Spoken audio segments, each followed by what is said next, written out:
I always believed in fairy tales. When I first met Ryan, he seemed perfect, tall, charming, funny, and attentive.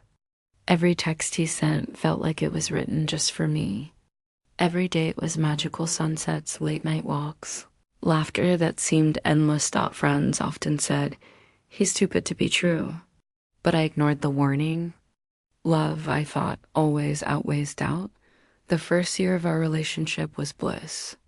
We shared dreams, whispered secrets, and planned a future together.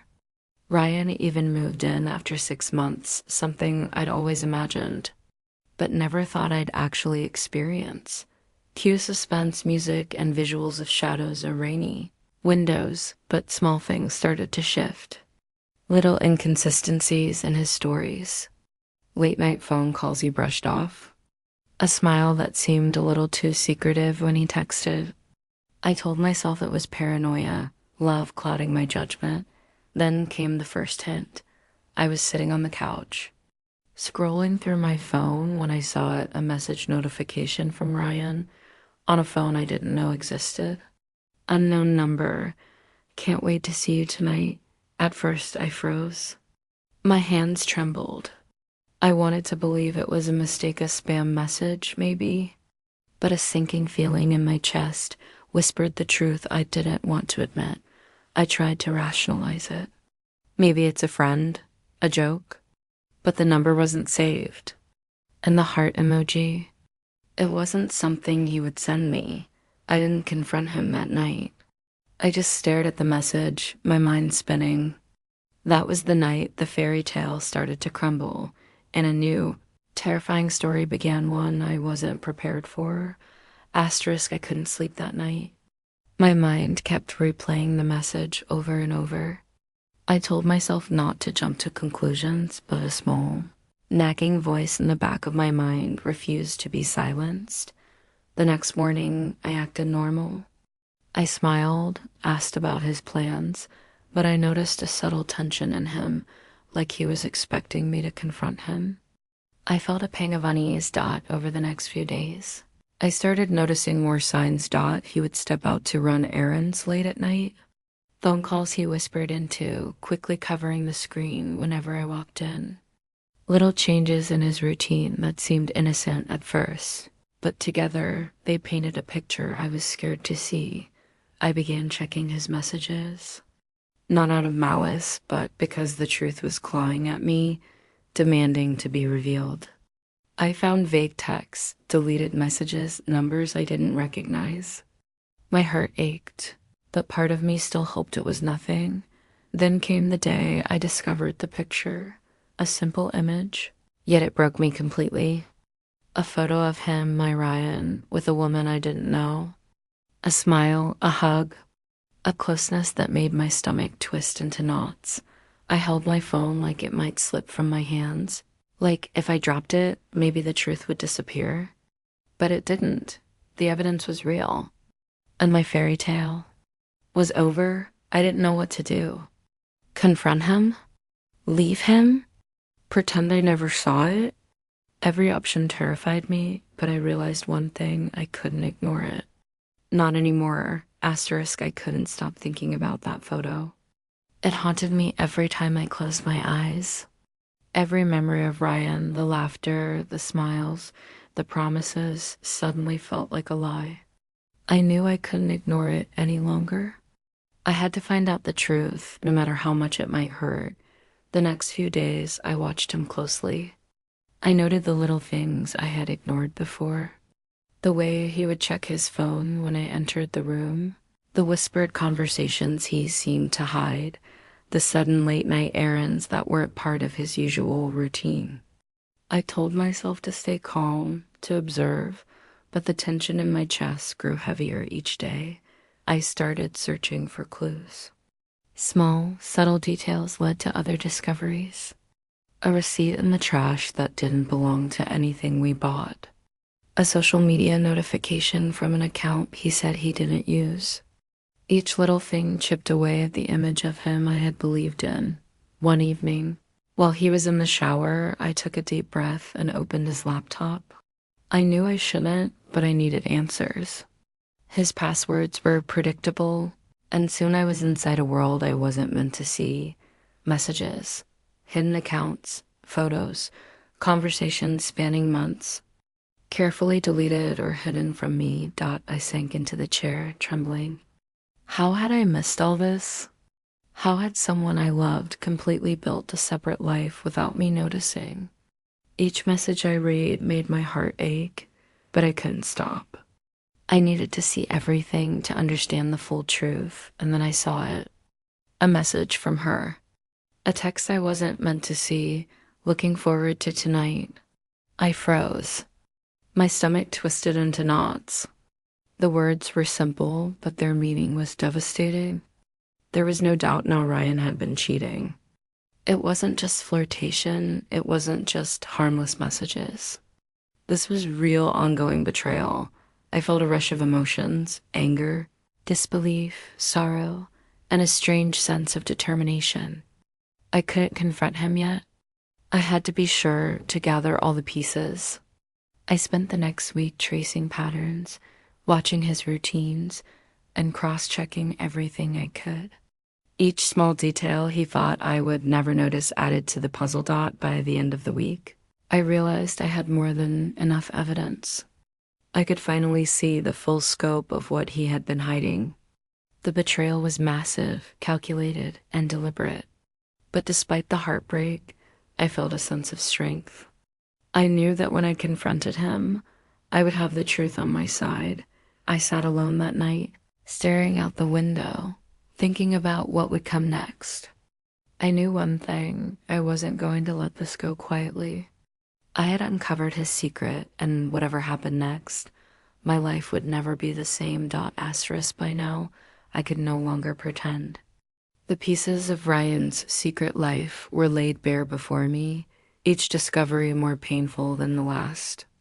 I sat at the edge of the bed, the soft glow of the laptop illuminating the room, my hands trembling as I scrolled through messages, photos, and hidden accounts. Every new detail tore through me like shards of glass, and yet I couldn't stop. I needed to know everything. It wasn't just the messages. It was the patterns, the routines, the subtle lies I had ignored or rationalized. The times he said he was working late but had secretly met her. The trips he claimed were for business that were actually rendezvous. Even the smallest inconsistencies suddenly made sense. It was as if a veil had been lifted, revealing a reality I hadn't been strong enough to see before. I remember sitting there for hours, reading and rereading every message. His words, once comforting, now felt like taunts. Each "I love you" he had whispered to me seemed hollow, rehearsed, part of a performance I had believed in blindly. The woman from the photo was no longer just a stranger. She had become a symbol of the betrayal I had unknowingly lived with, and the image of them together haunted me. I started documenting everything, keeping track of times, dates, and conversations. Every small detail mattered because I knew the confrontation that was coming had to be precise. I couldn't allow him to manipulate the truth or twist reality when I faced him. This was my only chance to hold him accountable. Then I found the text I wasn't meant to see. One message, sent by mistake, revealing the full extent of his lies. Plans to meet, confessions he had never shared with me, words meant for her alone but accidentally delivered to me. My heart pounded as I realized how carefully he had hidden this life, how confident he had been that I would never find out. I felt anger boiling inside me. Anger at him, at the deceit, at the fact that someone I had trusted completely had managed to construct such an elaborate web of lies. But alongside that anger was clarity. I finally understood the magnitude of the betrayal, and with that understanding came a sense of control. I wasn't a victim anymore. I was prepared.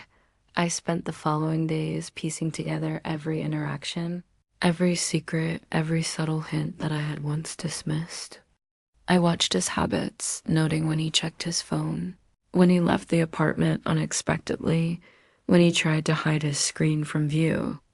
Each observation confirmed what I had already suspected. And each confirmation strengthened my resolve.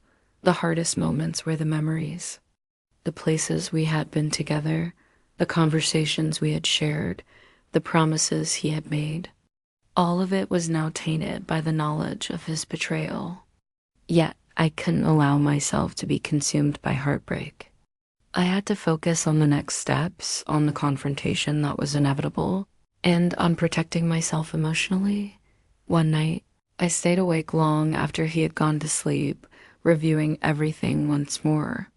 The messages, the photos, the dates, all lined up like pieces of a puzzle.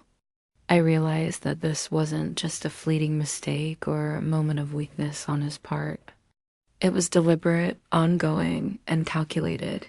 I felt a mixture of fear and empowerment. I knew confronting him would be intense, emotional, and possibly explosive. But I also knew that I had uncovered the truth and that I couldn't turn back. The secret he had tried so hard to hide would no longer remain hidden. As I sat there, staring into the dim light of the laptop screen, I understood something vital. This wasn't just about betrayal. It was about reclaiming my life, my sense of self, and my ability to confront the truth no matter how painful it was. And when I finally faced him, nothing would ever be the same again. Asterisk, asterisk, asterisk.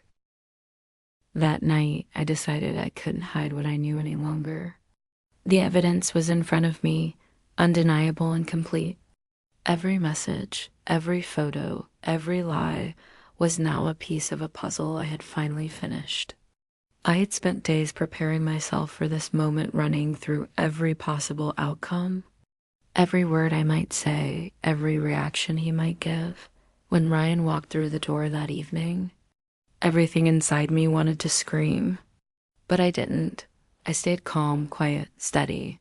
He greeted me the way he always did, with that same easy smile, the one I had fallen for years ago. But this time I saw it for what it really was, just another mask. He went about his usual routine, setting his keys on the counter, loosening his tie, asking how my day had been. I answered softly, watching him carefully.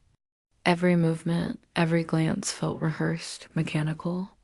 I knew that beneath that calm surface, he had no idea what was coming. When the time felt right, I took a deep breath and said his name.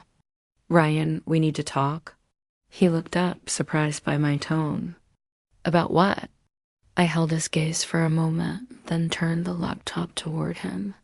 The screen glowed between us, illuminating his face. I had opened the folder that contained the messages, the photos, and the proof. For a moment, there was silence. Then I watched his expression change. The confident, composed look he always wore slowly faded.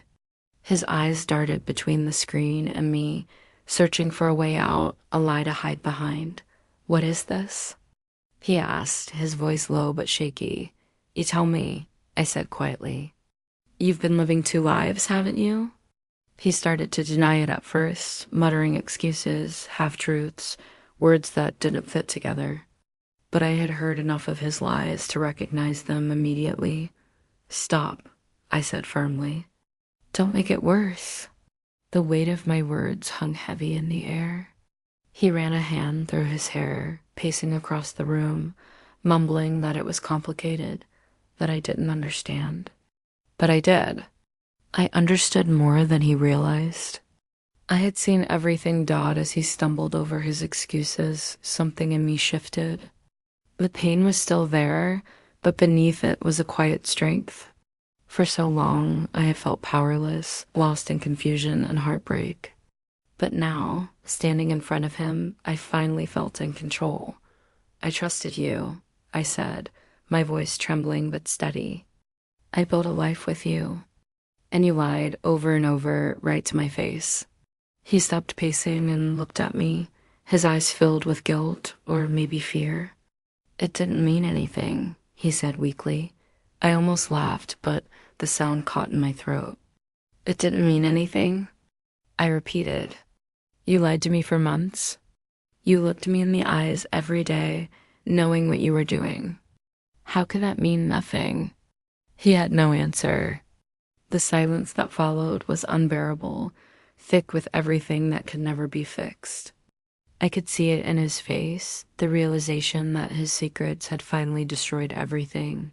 For a long time, neither of us spoke. I watched him, waiting for honesty, for something real, but all I saw was regret mixed with cowardice. I realized then that I didn't need an apology. I didn't need him to explain. I already knew the truth. Finally, I said quietly, "You broke something that can't be repaired." He tried to reach for me to say something, but I stepped back. The distance between us had never felt wider, and I knew in that moment it would stay that way. I closed the laptop and turned away. The tears that had threatened to fall for days finally did, but they weren't just tears of heartbreak, they were tears of release. I had carried this secret, this pain, for too long. Now it was out in the open. The truth was no longer his to hide. As he stood there in silence, I felt something inside me shift. The love I once had for him faded, replaced by clarity and a strange calm. I had lost the man I thought I knew, but I had found myself in the process. That night, I packed a small bag. I didn't know where I would go or what my future would look like, but I knew I couldn't stay. Not after everything. As I walked out the door, I didn't look back. I didn't need to. The life I was leaving behind was built on lies, and I was ready to build something new, something real. The truth had hurt more than I ever imagined it could, but it had also set me free. Asterisk, I didn't sleep that night. Every time I closed my eyes, I saw their messages flashing in my mind. Her name, her words, his replies. It was like my world had been cracked open, and I was watching everything fall apart in slow motion. By morning, I decided I couldn't keep pretending. I needed to look him in the eye and hear his lies for myself. When he came home from work, everything seemed normal. His usual smile, his usual warmth. He kissed my forehead like he always did, and that hurt the most. The way he could act like nothing had happened. I asked him if we could talk. He nodded, still calm, unaware of what was coming. I told him I'd seen the messages, the photos, everything. At first, there was silence. He didn't say a word. His expression changed slowly from confusion to fear to guilt. Then he started denying it, of course, saying it was nothing, just a misunderstanding, a friend who needed emotional support. But I had the evidence. I showed him. His face went pale. There was no point hiding anymore. He sat down, buried his face in his hands, and said he didn't mean for it to go that far. That it was a mistake. That he didn't know why he did it. That he still loved me. I wanted to scream, to cry, to throw everything in the room. But I just stood there, cold, quiet, watching him break down and realizing that I didn't feel the same anymore. Something inside me had changed. I asked him one question. If you loved me, why did you risk everything? He didn't have an answer. Just silence. That silence told me everything I needed to know. Over the next few days, the house felt different. The air was heavy, filled with unspoken words. He tried to fix things, flowers, apologies, long talks, but the trust was gone. Once a mirror cracks, you can glue it back, but the reflection never looks the same again. I stopped wearing my wedding ring.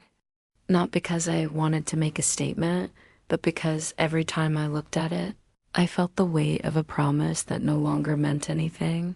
I began sleeping in the guest room. At first, he didn't say anything. Then he started asking if I was planning to leave. I didn't know what to say.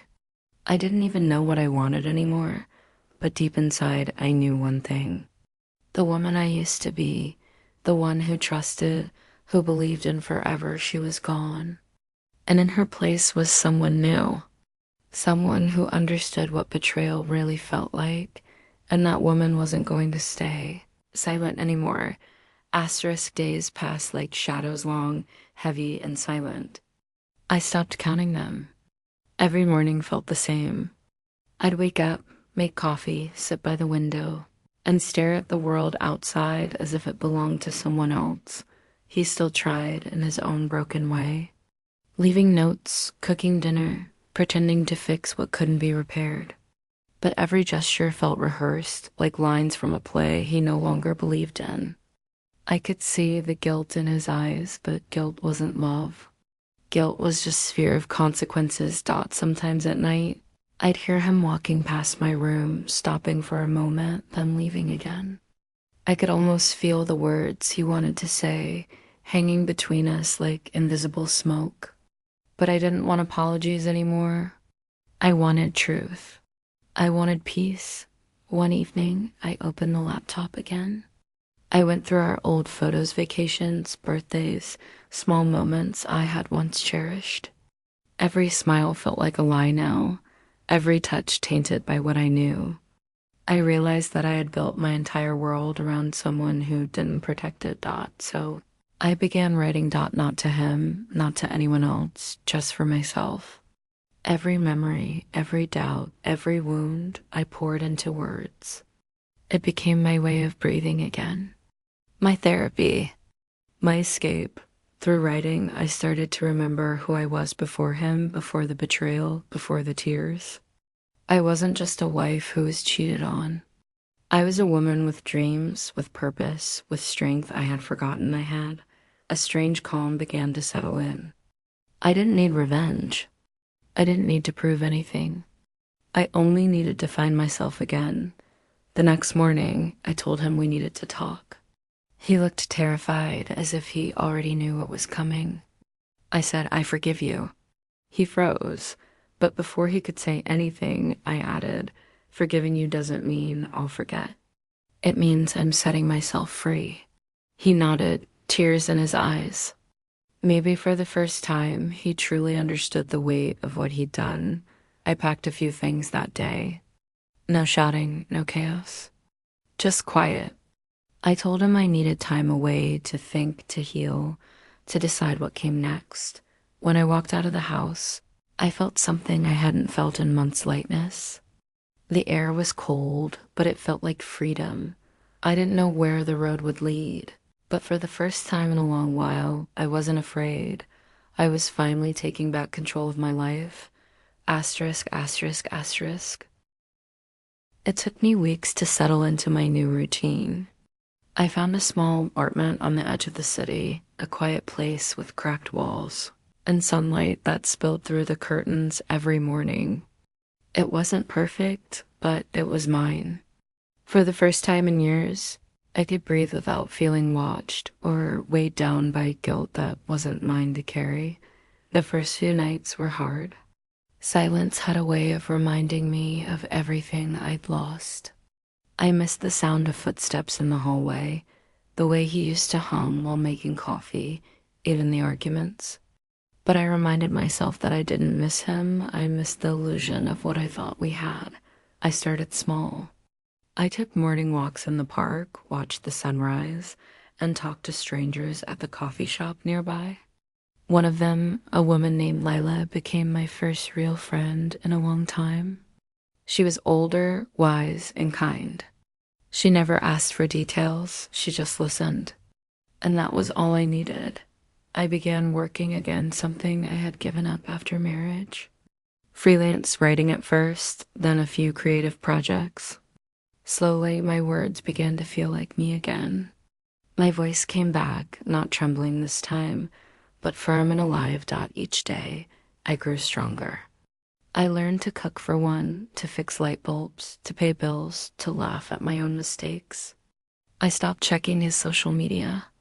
I stopped wondering what he was doing, because every time I looked forward instead of backward, the world felt wider. But one evening, as I returned home from a walk, I found an envelope at my door. No name, no return address. Inside was a single photo me taken recently, sitting at the same cafe I visited every morning. For a moment, my heart froze. I looked around, half expecting someone to be watching. But the street was empty, the wind calm. I didn't know what it meant. Was it him? Was he following me? Or was it something else, someone else from the past I hadn't fully escaped? For the first time in weeks, fear crept back in. The peace I had built began to crack around the edges. That night, I locked all my doors, drew the curtains, and sat quietly in the dark. My mind raced with questions. Maybe I wasn't as free as I thought. Maybe my story wasn't over yet, and as the city lights flickered outside my window, I realized something sometimes, even after you walk away from the past. The past doesn't let go that easily. Asterisk, I barely slept that night. Every sound felt louder than usual. The ticking of the clock, the hum of the refrigerator, the faint creak of the floorboards when I moved. That photograph wouldn't leave my mind. Someone had taken it. Someone had been close enough to see me, to follow me. I sat on the couch, staring at the picture under the dim lamp. It was a clear shot, me in the cafe, reading, smiling faintly at something on my phone. It wasn't grainy or rushed. Whoever took it had time. Patient stopped the next morning. I went to the cafe like usual, but this time I kept looking around. Every face felt suspicious. The man near the counter, the young couple in the corner, even the barista who had served me for weeks. I hated feeling paranoid, but my instincts wouldn't calm down. That's when I saw him. Across the street, behind a parked car, stood a figure. Not too close, not too far. Just enough to watch. He wasn't holding the phone or camera, but the way he stood, motionless, with his hands in his pockets, it sent a chill through me. I looked away for a moment, pretending to sip my coffee, and when I looked back, he was gone that day. I walked home faster than usual. Every step echoed in my ears. When I reached my apartment, I checked behind me, nothing. Still, I locked the door and closed every curtain. Later that evening, I called Lala. I didn't tell her everything, just that I'd been feeling uneasy. She told me to come stay with her for a few days, but I refused. I didn't want to seem weak, like I was running again. I wanted to face whatever this was, so I installed a camera at my door. Just a small one, hidden above the frame.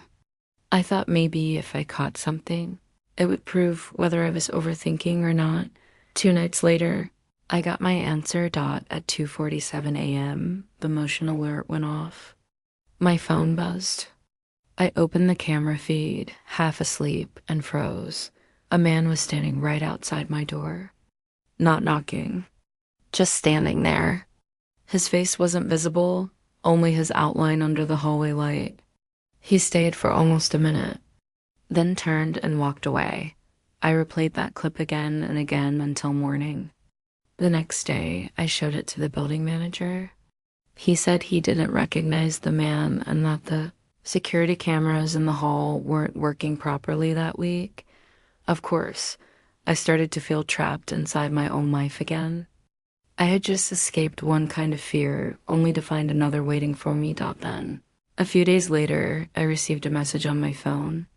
No name, no number. Just a single line. You look happier now. My hands went cold. I didn't know whether to block it or reply. I chose silence. But deep down, I knew it was him. My ex. He had said once that he couldn't imagine his life without me. That he'd rather watch me from afar than accept that I was gone. I didn't believe him then. But now, every word came back like an echo I couldn't escape. I reported the message, changed my number, even deleted my social media. But it didn't help. Another envelope arrived a week later. This time, there was no photo. Just a note. You can forgive, but you can't forget me. That was the moment I decided to stop being scared.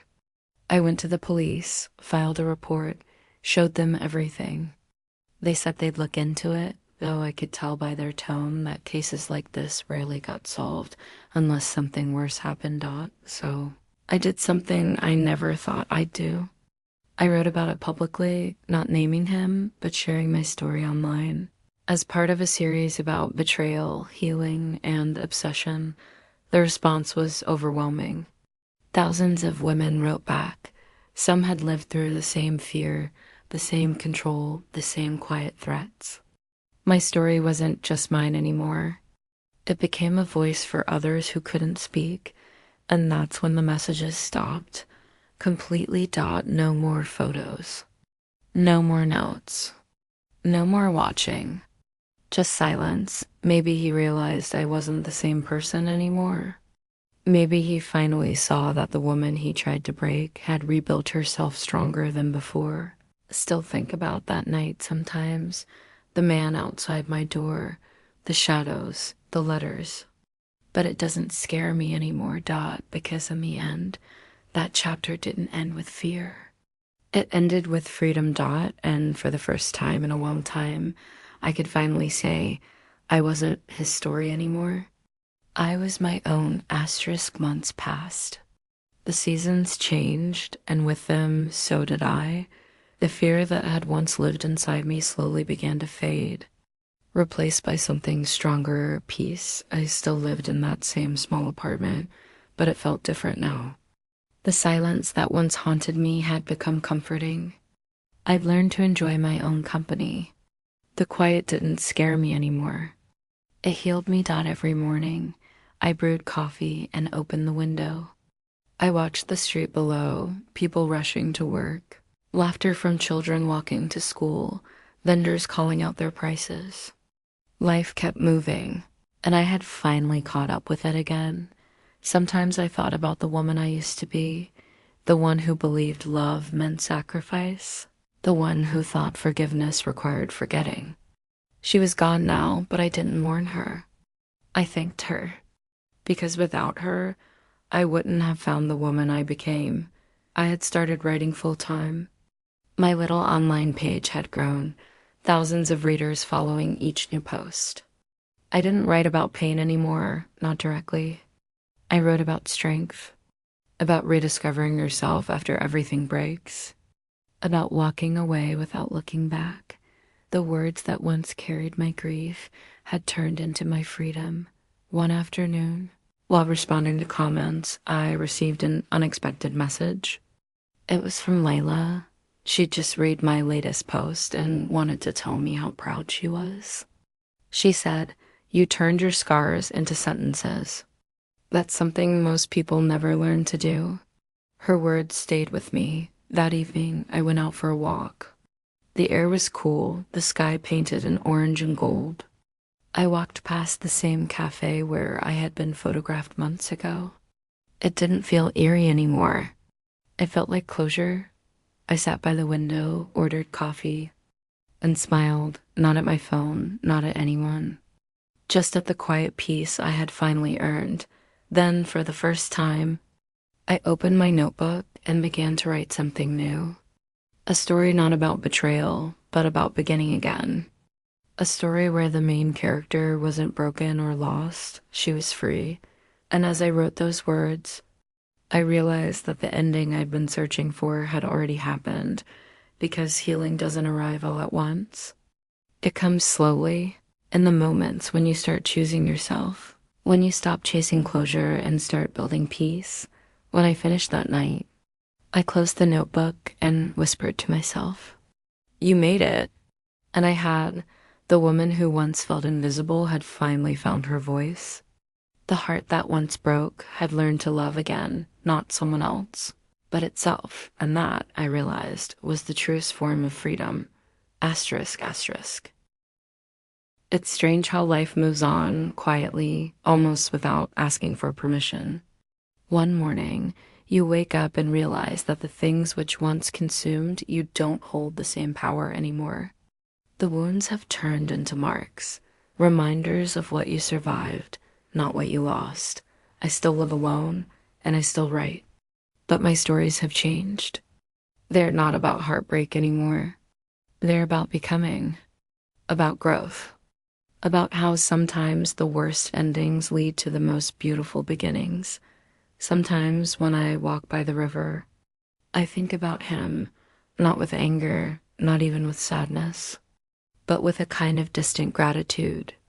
Because if he hadn't broken me, I would never have learned how to rebuild myself. I used to think forgiveness was about letting someone back in.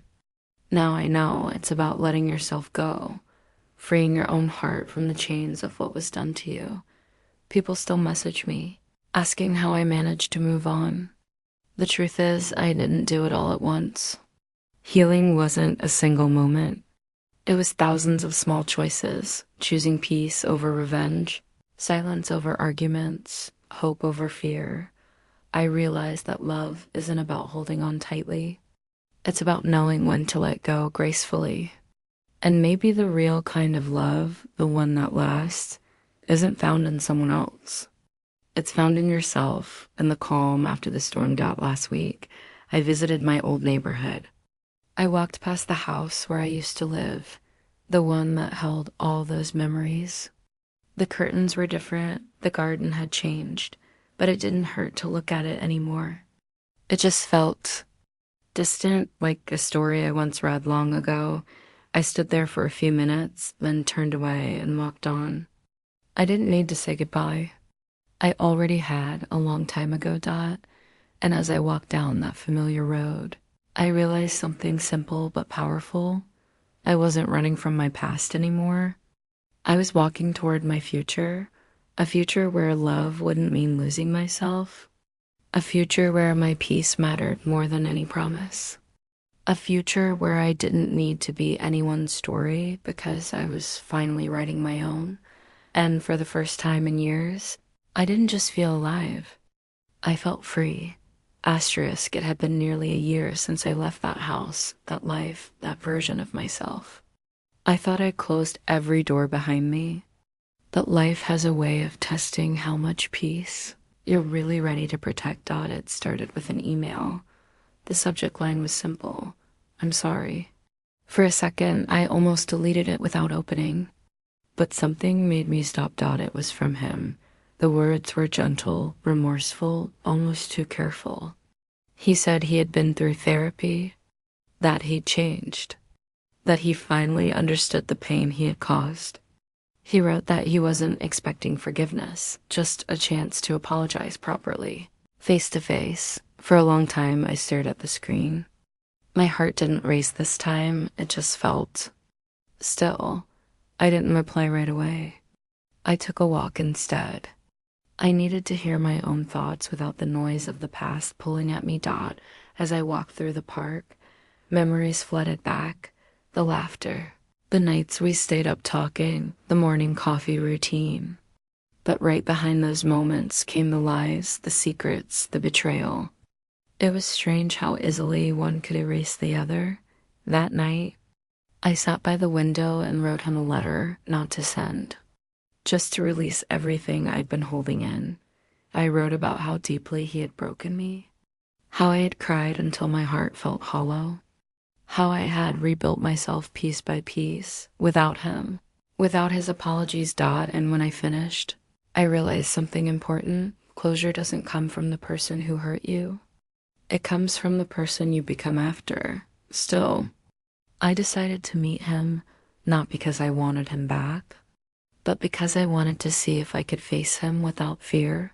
We met at a quiet cafe, the same kind we once used to visit. When he walked in, he looked smaller somehow, not in height, but in presence. The guilt had taken something from him. He smiled nervously, then said, "You look happy."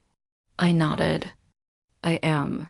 He talked for a while, about regrets, about therapy, about how he wished things had gone differently.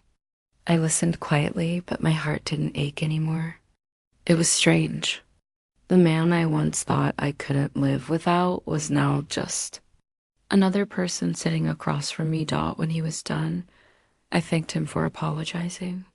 Then I said the words I'd been holding on to for months: I forgive you. But I don't need you in my life to prove that. He looked down, nodded, and for the first time, I saw peace in his eyes too, maybe because he finally realized he couldn't undo the past. We said goodbye. No promises, no tears. Just closure, real this time. As I walked out of that cafe, I felt the sun on my face and I smiled. Not because of him, but because I had finally faced everything and still chosen peace. The past had returned, but it didn't control me anymore. It simply reminded me of how far I had come. Asterisk, I couldn't keep pretending anymore. The weight of silence, the lies I told myself, the late night messages I erased, it was eating me alive. I stood by the kitchen window one night, looking at the reflection of my face against the glass.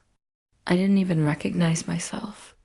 The woman who once believed in love, loyalty, and simple happiness had become someone I didn't want to be. That's when I decided I had to confront it all. Not just Daniel, but also myself.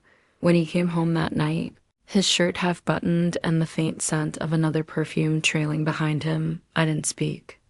I just watched him as he poured himself a drink, pretending everything was normal. Then I asked quietly, "Do you still love me?" He froze. For a moment, he looked confused, almost frightened. "What kind of question is that?" He muttered, avoiding my eyes. I stepped closer. "It's a question you've been avoiding for months." He didn't answer. The silence between us was louder than any argument. That's when I told him everything I knew about the messages, the woman, the nights he didn't come home. I didn't cry. My voice didn't even shake. It was like I had finally run out of tears. He looked down at the floor, then whispered, "I didn't mean for it to happen." Those words hit me harder than I expected, because it meant he wasn't sorry he did it, just sorry I found out. I packed a small bag that night, not because I wanted to leave, but because I needed space to remember who I was before all this. I went to my sister's house for a few days. It was quiet there. I spent hours just sitting on the porch, listening to the wind and thinking about how love can fade, not because people stop caring, but because they stop trying. Daniel called dozens of times. He left messages saying he was sorry, that he loved me, that he made a mistake. But every apology sounded like a patch on something already broken. And yet, part of me still loved him. That was the hardest part. Love doesn't disappear just because trust does. It lingers even when you wish it WODN single quotes T dot after a week. I went back not to forgive him, but to face the truth. He was waiting for me, eyes red, voice trembling.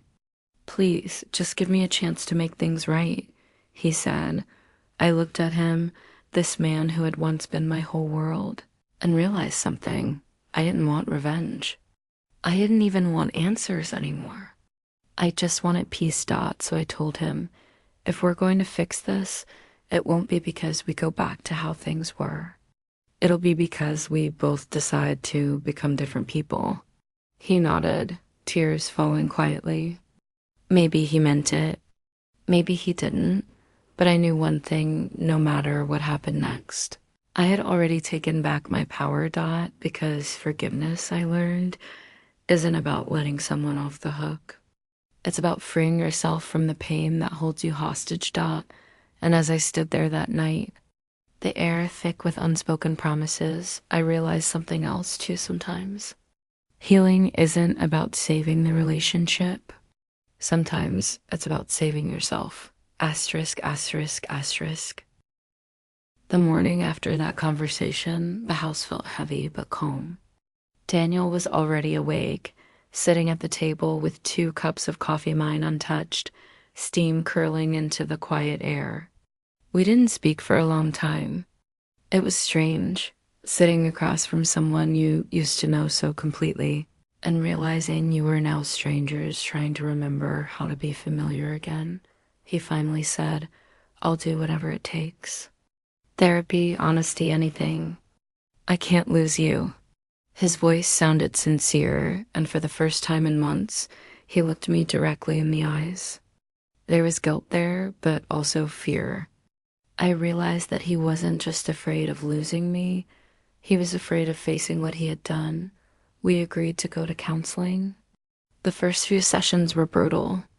The therapist asked questions that cut straight into the truth about loneliness, resentment, emotional distance. and why he'd needed validation from someone else instead of fixing what was broken between us.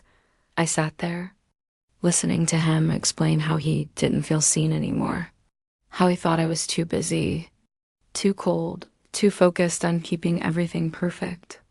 Part of me wanted to scream, to tell him that I was busy holding our world together while he was tearing it apart. But I stayed quiet, because healing, I learned, isn't about defending your pain. It's about understanding it. Over time, the therapy forced us to talk not like husband and wife, but like two people who were trying to meet again for the first time.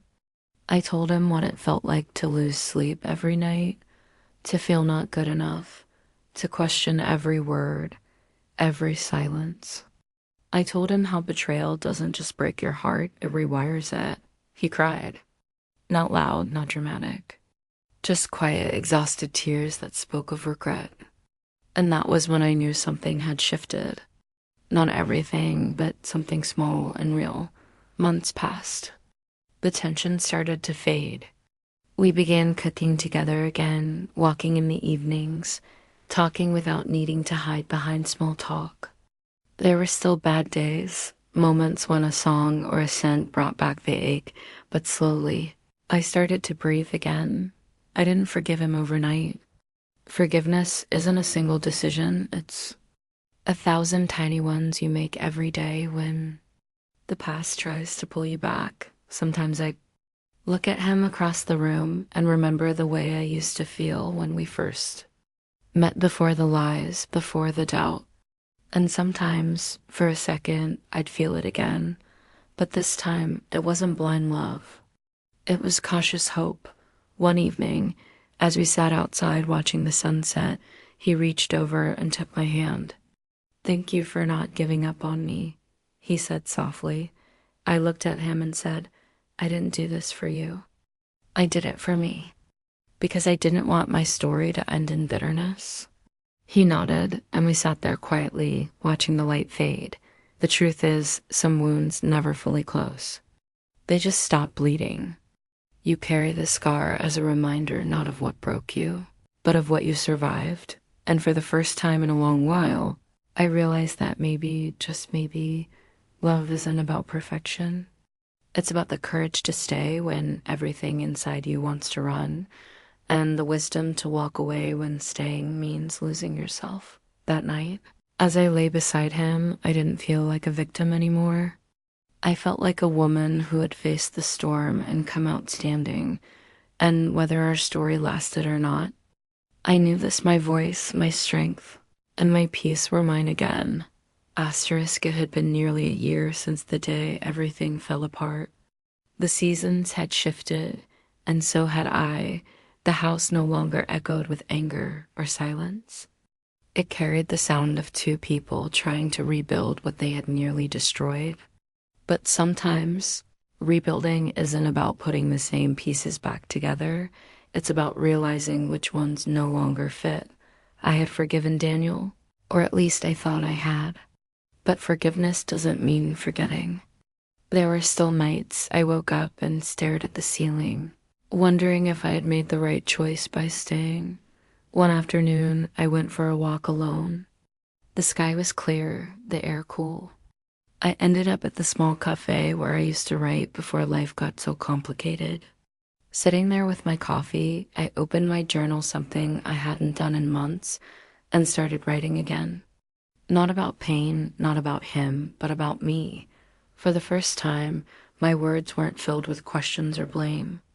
They were filled with clarity. I wrote about the woman I had become through all of this, stronger, quieter, more self-aware. I realized that somewhere in all the chaos, I had found a version of myself I didn't know existed. That evening, when I returned home, Daniel was in the kitchen making dinner. He looked up, smiled, and said, "You were gone a while. Everything okay?" I nodded, but my heart felt distant. He came closer, kissed my forehead, and went back to stirring the pot. I watched him for a long time, the man I once loved without condition, the man who had broken that trust. and the man who was now trying every day to make amends, but something inside me whispered, "You've already learned what you needed to learn here." That night, after dinner, I told him I wanted to talk. We sat in the living room, the same place where our world had shattered months ago. Only this time, there were no raised voices. Just truth. "I don't hate you," I said quietly. "And I don't think I ever truly could. But I've changed, Danielle. What I want from life has changed." He looked scared, his hands trembling slightly. "Are you saying you're leaving?" I nodded slowly. "Not because I don't care, but because I finally do about myself. I stayed long enough to understand the wound, to try healing it. But now I need to live without it defining me." He didn't try to stop me. Maybe he understood that this was never about winning me back. It was about setting both of us free. The next morning, I packed lightly, just enough to start again. When I stepped outside, the air felt different, cleaner. Somehow, I didn't know where I was going exactly, but I didn't need to. Sometimes peace isn't a place you arrive at. It's a decision you make. As I drove away, the road stretched ahead, open and endless. I didn't look back. I didn't need to, because I wasn't escaping a past anymore. I was walking toward a future I was finally ready to claim, and as the sunlight broke through the clouds, I smiled for the first time, and what felt like forever. My story wasn't about betrayal anymore. It was about becoming whole. Asterisk months passed since I left that house, and with every sunrise, I began to feel lighter. At first, the silence was strange. No footsteps in the hallway, no sound of the kettle boiling in the kitchen. But soon, that silence became comforting. It was mine. It meant peace, not loneliness. I moved into a small apartment on the edge of the city. It wasn't fancy, but it felt right. The walls were empty, yet they carried a stillness that reminded me that healing doesn't always happen loudly. It often happens quietly. One heartbeat at a time. Every morning, I made coffee and stood by the window, watching the world outside. There was no rush anymore. No pretending. No waiting for someone else's love to make me feel whole. Sometimes I'd catch myself remembering the past, the laughter, the warmth, and yes, the pain too. But those memories no longer felt heavy. They were simply pages in a book that I had already finished. I didn't need to keep rereading them to know how it ended. I began writing again, more than ever. My words no longer carried heartbreak. They carried truth. I wrote about forgiveness, about rediscovering yourself when everything falls apart, about how love can wound but also teach. One day, I got a message from Daniel. He said he was doing better, that therapy had changed him, that he hoped I was happy. I didn't reply right away. What I finally did, I wrote, "I am. And I hope you are too." That was all. No bitterness. No unfinished business. Just peace. Over time, people entered my life who brought laughter and light without conditions. Friends who didn't see me as the woman who was betrayed, but as someone strong, kind, and full of life again. And one evening, as I walked by the beach, the waves rolling in and the wind brushing against my face, I realized something profound. What happened to me wasn't the end of my story. It was the beginning of a new one, because sometimes losing someone isn't the tragedy you think it is. Sometimes it's the universe clearing the path for you to finally meet yourself.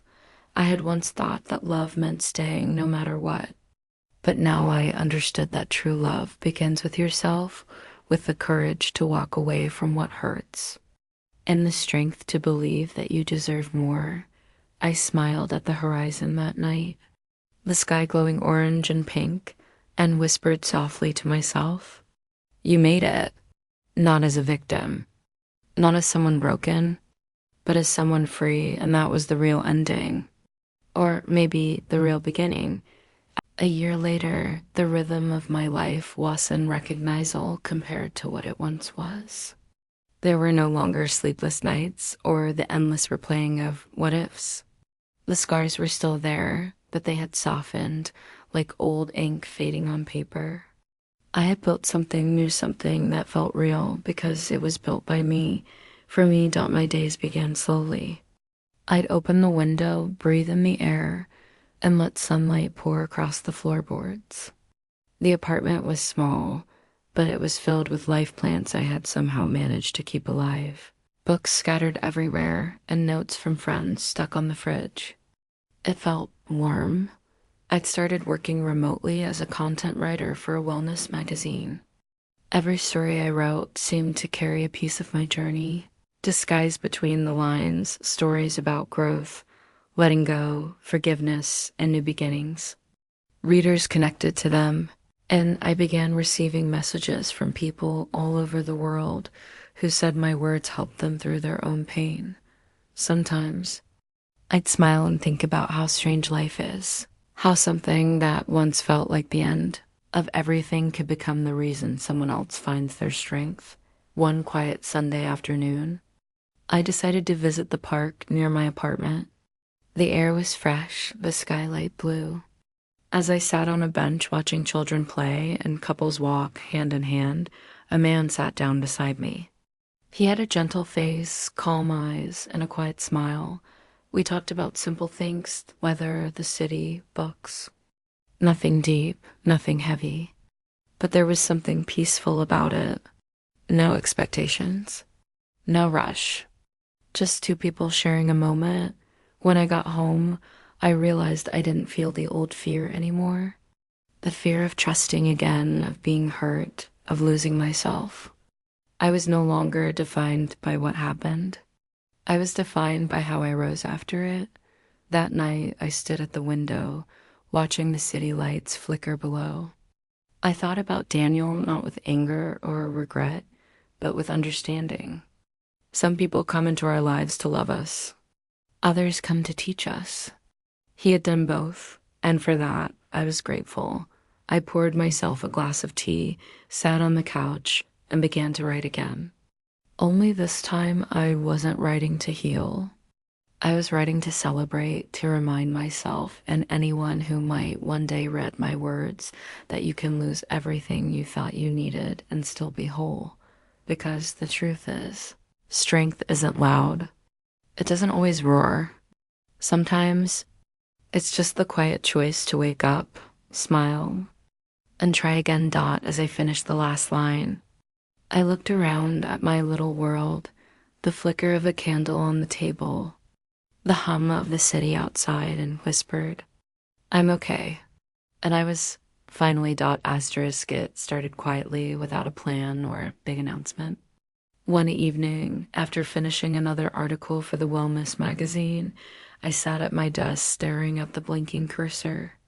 I have written countless stories for others, but never my own.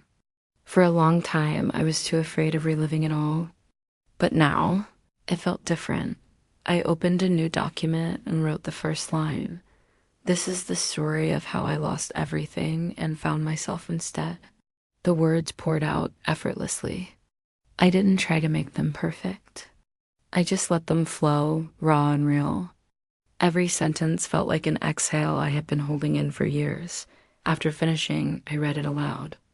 My voice trembled at first, but as the story unfolded, I realized I wasn't shaking because of pain anymore. I was shaking because I was free. The next day, I turned it into a recording. Just my voice, calm and honest, sharing the journey from heartbreak to healing. I uploaded it anonymously under a new channel name, Her Quiet Truth. No face, no identity, just the story. I didn't expect anyone to listen, but within a few days, messages began to appear. People said things like, this made me cry in the best way, and I thought I was alone until I heard this. The channel grew slowly at first, then faster. My voice, soft, unhurried, unfiltered, seemed to reach people who needed it most. I started sharing more reflections on forgiveness, healing after betrayal, self-worth, and rediscovering purpose. And with every upload, I noticed something miraculous. The more I spoke, the less power my past had over me. What once was my deepest wound had become a bridge connecting me to thousands of others who were quietly fighting their own battles. One night, as I read the comments on a new video, I came across one that stopped me. It said, "Your story saved my life. Thank you for reminding me that endings can be beginnings." Tears filled my eyes, not from sadness, but from gratitude. Because in that moment, I realized something beautiful. Pain doesn't destroy us when we choose to turn it into light. Daniel was a closed chapter now. I hadn't spoken to him in months. I hoped he had found peace, just as I had. But his name didn't bring back old wounds anymore. It was simply part of the story that shaped me into who I was meant to be. The channel became my quiet revolution, a place where truth healed instead of hurt. And one night, as I recorded a new story about moving forward, about loving yourself enough to start again, I smiled softly at the microphone and said, to whoever's listening tonight, you are not broken, you're becoming. When I finished, I sat back, the room silent except for the faint hum of the city outside. I realized that the woman who once cried herself to sleep was gone. In her place stood someone who had turned her pain into purpose. And that, more than anything, was the real ending to my story. Time moved differently now. My days no longer felt like something to survive, they were something to experience. There was no grand transformation, no dramatic finish line. Just a steady unfolding of peace. Every morning, I'd sit by the same window where I once questioned everything. I'd sip my coffee, watch the sunlight scatter across the floor, and think about how strange it is, the way life gently mends what feels impossible to repair. The channel had grown beyond what I ever expected. Messages arrived from people in every corner of the world, different voices, different languages, but the same emotion behind them. Pain, healing, hope. Some said they listened to my stories before bed because my voice helped them feel safe again. Others said they finally left the relationship that was breaking them. A few said they had learned to forgive. I read every message slowly, feeling the weight and beauty of them. For years, I had thought my story was something to hide. Now, it had become something that helped others breathe easier. Sometimes, when I walked through the city, I'd see couples laughing together, holding hands, lost in that early, effortless love. I didn't envy them anymore.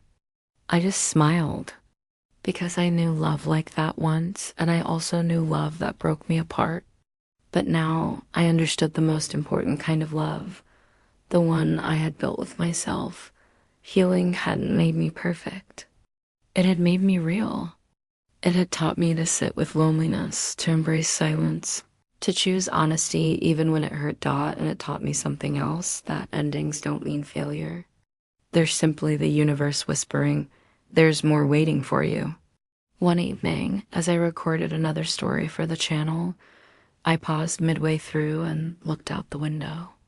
The city lights shimmered in the distance, and the world felt quiet, vast, and kind. I took a deep breath and spoke from my heart. To anyone listening right now, please remember this. You will survive the pain that feels endless. You will laugh again, trust again, and find yourself again. You are not what they did to you. You are what you choose to become after it. I stopped the recording, saved the file, and sat back in my chair. For a long while, I just listened to the silence. It wasn't empty anymore, it was full of meaning. That night, before bed, I wrote the final line for my next upload. Maybe healing isn't about forgetting. Maybe it's about remembering without breaking. I smiled to myself, closed my journal, and turned off the light. And as I lay there in the soft dark, I realized something that would stay with me forever. I had been searching for peace all my life, and it had been quietly waiting for me within my own heart. It wasn't loud. It wasn't dramatic. It was simply enough, asterisk.